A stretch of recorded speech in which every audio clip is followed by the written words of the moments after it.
Quem foi Enéas Carneiro?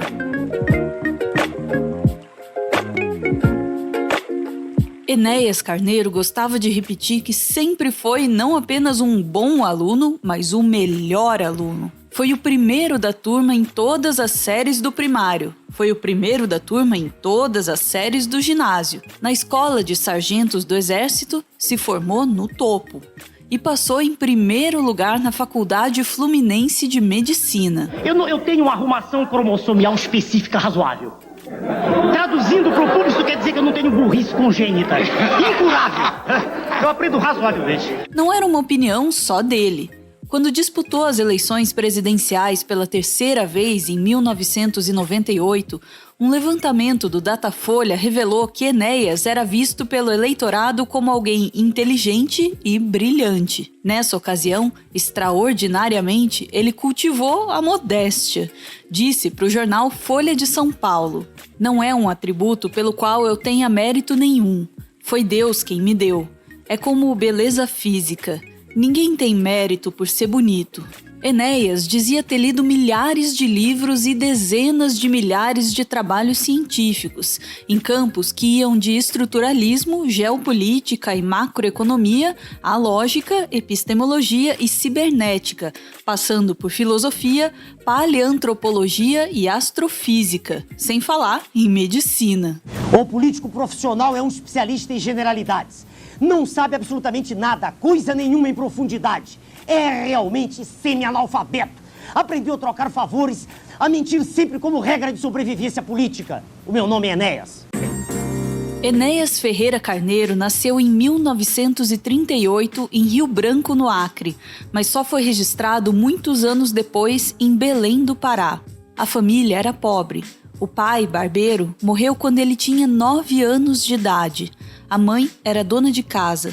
Desde pequeno, ele precisou trabalhar. Para a Folha de São Paulo, em 1994, ele resumiu a sua vida assim: "Nasci miserável no Acre, passei a pobre em Belém do Pará e cheguei à classe média no Rio, devido ao esforço e dedicação ao estudo." No Rio, ele chegou com a mãe quando tinha 19 anos para poder estudar. E foi estudando um livro de ciências exatas que conheceu a namorada que se tornaria sua primeira esposa em Copacabana em 1958. A moça se interessou pela leitura e puxou conversa. Muito tempo depois, Enéas revelaria sua cantada triunfal. Disse que quando se olha para uma mulher bonita, a curva é uma hipérbole equilátera. Logo, entrou para a Escola de Sargentos do Exército. 2 anos depois, se graduou como 3º sargento auxiliar de anestesia. A filosofia da tropa formou os alicerces do pensamento de Enéas Carneiro. Na corporação, ele passou 8 anos, primeiro estudando e depois atendendo no Hospital Central do Exército. Naquele ambiente, encontrou o que mais gostava, segundo ele mesmo: ordem, autoridade, hierarquia, disciplina. Retribuiu na campanha presidencial de 1994, prometendo, se eleito, triplicar o efetivo das Forças Armadas.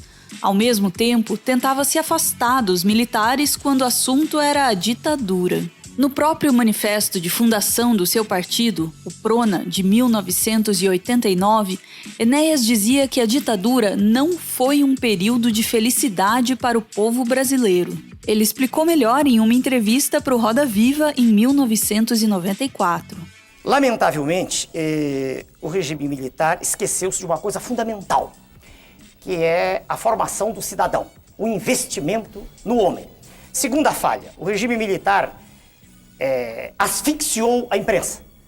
E não existe no Brasil nenhum partido político, não é só o partido que eu criei e que está hoje, graças a Deus, representado em quase todo o Brasil. Não há nenhum partido político que possa ir a todos os rincões, que possa saber exatamente o que está se passando na intimidade do poder. Não há partido nenhum. Então a imprensa tem que ter liberdade para isso. E ela terá essa liberdade com a nossa chegada, sem dúvida, para fiscalizar aquilo que está sendo feito.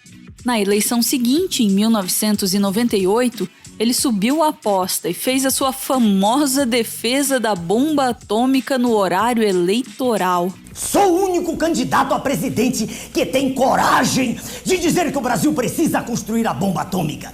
Só 5 países no mundo têm o monopólio do poder nuclear, impondo aos outros a humilhação de assinar tratados de não proliferação de armas nucleares.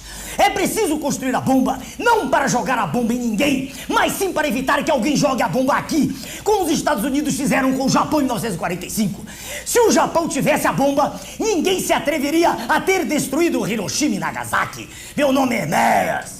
Depois de se formar na Escola de Sargentos do Exército, Enéas entrou na Faculdade Fluminense de Medicina. 2 anos depois, iniciou também a graduação em Física e Matemática. Em 1965, recebeu o diploma de médico e deu baixa do Exército. Em 1968, fundou o cursinho pré-vestibular Gradiente.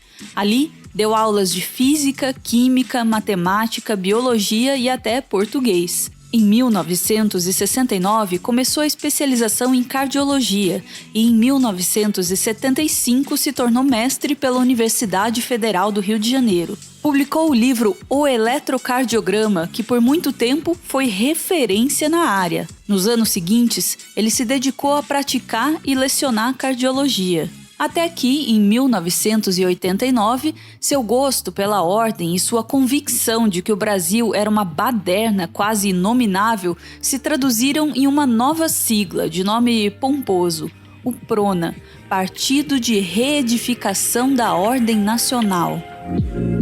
Rapidamente, o PRONA conquistou o apoio de centros de estudos integralistas, a versão brasileira do fascismo, liderada por Plínio Salgado na década de 30. Se você não sabe o que foi o integralismo, a gente tem um vídeo aqui no Meteoro só sobre isso. Você pode ver, mas só se você quiser. Enéas não só permitiu a adesão de integralistas ao seu partido, como muitos anos depois, carregou um deles para a Câmara Federal. É que em 2002, Enéas Carneiro se elegeu deputado federal por São Paulo, com a maior votação da história até então, 1,5 milhão de votos. O recorde só seria batido na última eleição por Eduardo Bolsonaro. Ele fez votos suficientes para puxar pela legenda outros 5 candidatos do PRONA, com votações inexpressivas.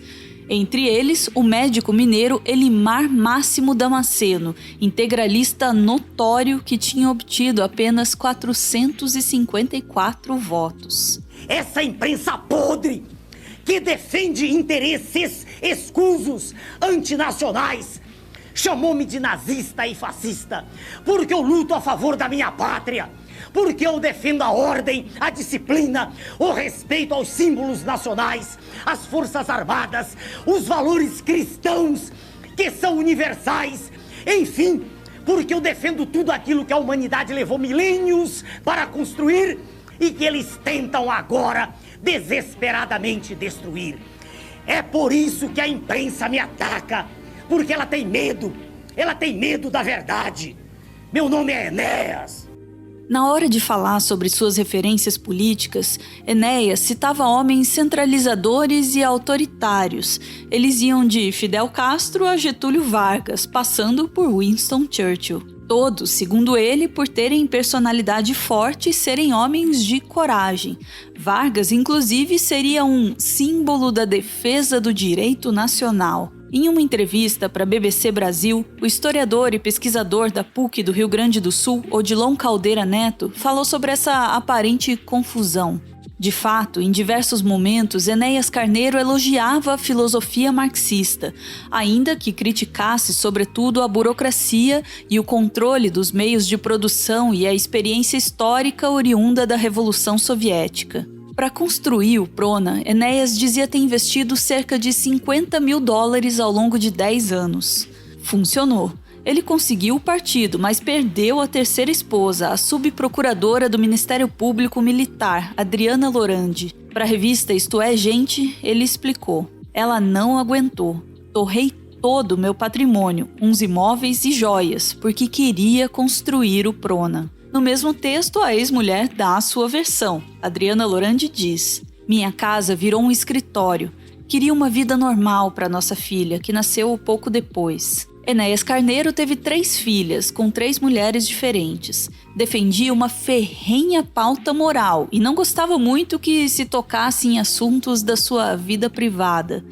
Quando o assunto era homossexualidade, seu famigerado brilhantismo meio que derrapava. O homossexual, sem dúvida, pertence a um grupo, veja o senhor, que se generalizasse, representaria a extinção da espécie.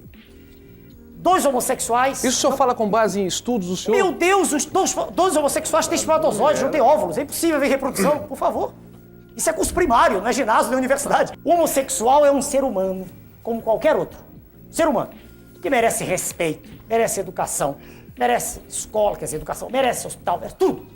Agora, uma coisa é ele existir como ser humano. Vou falar bem devagar para não haver distorções. Outra coisa é ele ser apresentado como exemplo de comportamento sexual. Por exemplo, homossexuais casarem-se, isso é um absurdo. E toda aquela liberdade de imprensa que ele defendeu no Roda Viva, hein? Podia vir abaixo no momento seguinte. Outra coisa é a absoluta falta de responsabilidade com que a imprensa se comporta atualmente. Por exemplo, cito de modo claro, na capa de uma revista aparecem as 3 figuras magnas do país. Sua Excelência o Presidente da República, Sua Excelência o Presidente do Congresso, Sua Excelência o Presidente do Supremo Tribunal Federal, vestidos como pessoas do sexo feminino, numa dança. A revista se chama Revista Veja. Eu não entendo que lucro, que vantagem a nação tem com isso. Estou sendo sincero, com a mesma clareza com que falo sempre. Então repare, chamam-me de autoritário. Eu digo não, eu quero ordem, quero respeito, quero liberdade de expressão, mas quero responsabilidade também. Logo após fundar o Prona, Enéas se lançou imediatamente em sua primeira campanha presidencial, em 1989. Tinha apenas 15 segundos de tempo de TV. Na tela, os óculos grandes, a barba longa, a verborragia, o tom convicto e severo podiam fazer você pensar em um profeta do fim do mundo. Ele prometia defender o Brasil da ventania neoliberal, decretar um congelamento de preços no primeiro dia de governo, regular o lucro dos empresários e promover um reajuste geral dos salários. Nessa ocasião, ele conquistou apenas 360 mil votos, ou 0,46% do total, mas começou a ficar famoso. Na eleição seguinte, em 1994, ele se deu bem melhor. Com 1 minuto e 17 segundos de TV, articulou melhor a sua mensagem, uma mensagem neofascista. Assim, ele obteve 7% dos votos. Ficou em terceiro lugar no pleito, vencido no primeiro turno por Fernando Henrique Cardoso, na frente de nomes tradicionais da política brasileira, como Leonel Brizola, Orestes Quércia e Espiridião Amin. Uma pesquisa Datafolha realizada naquela campanha revelava que os votos de Enéas Carneiro se concentravam em uma faixa do eleitorado definida como deslocados. Uma gente com escolaridade alta, mas que por um motivo ou outro não tinha conseguido penetrar bem no mercado de trabalho e mantinha uma renda baixa. Os frustrados, digamos assim. O que faz todo sentido, já que historicamente a frustração é o caldo que nutre a ascensão dos autoritarismos. Como eu não tenho recursos pessoais, sou homem de classe média, né? Sou médico e vivo do meu trabalho. Aliás, vou continuar trabalhando durante o período até 15 de novembro, dando aula no Rio e São Paulo, rigidamente, britanicamente, sempre no mesmo horário, sem nunca faltar. Você dá aula no Rio e em São Paulo? No Rio e em São Paulo, atividade particular. Nunca faltei, nunca cheguei atrasado. Não era o que acontecia nos hospitais em que Enéas trabalhava. Foi também na campanha de 1994 que vieram à tona algumas denúncias contra ele. Durante 9 anos, Enéas tinha pagado outros médicos para trabalhar no seu lugar no Hospital da Lagoa, no Rio, que pertencia à rede do INAMPS.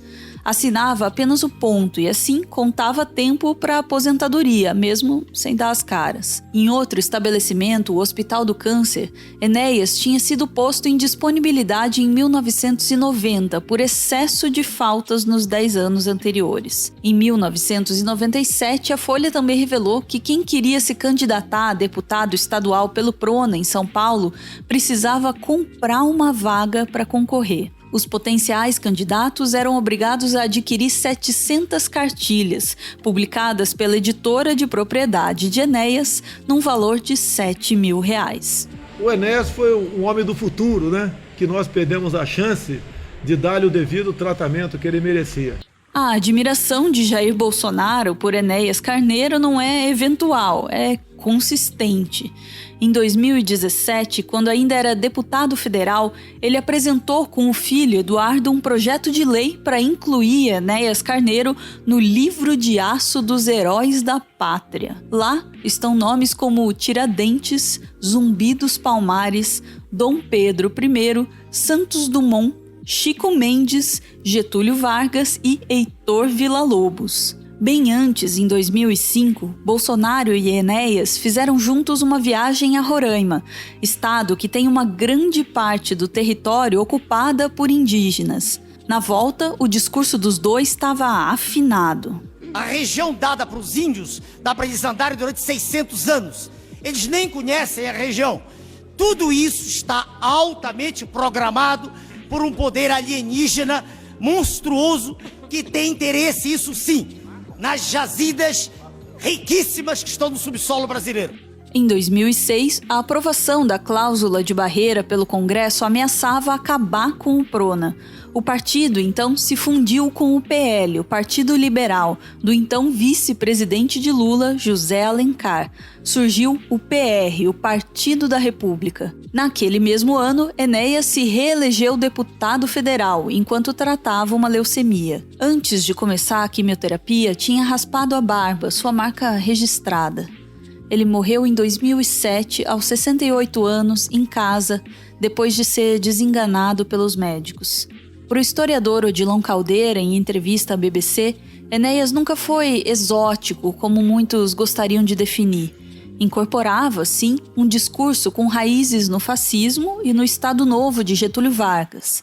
Ele disse: o regime militar e Enéas representam uma certa continuidade, com algumas modificações de um longo trajeto desse nacionalismo de direita.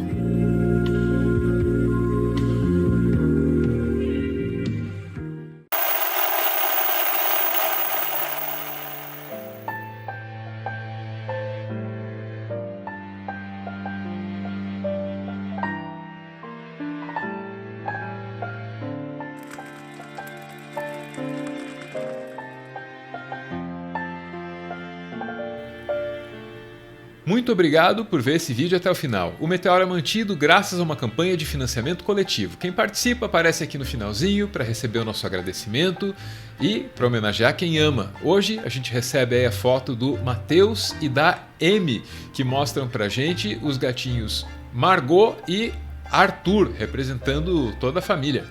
Aliás, muito obrigado pelo e-mail, Matheus, e até dezembro. Valeu!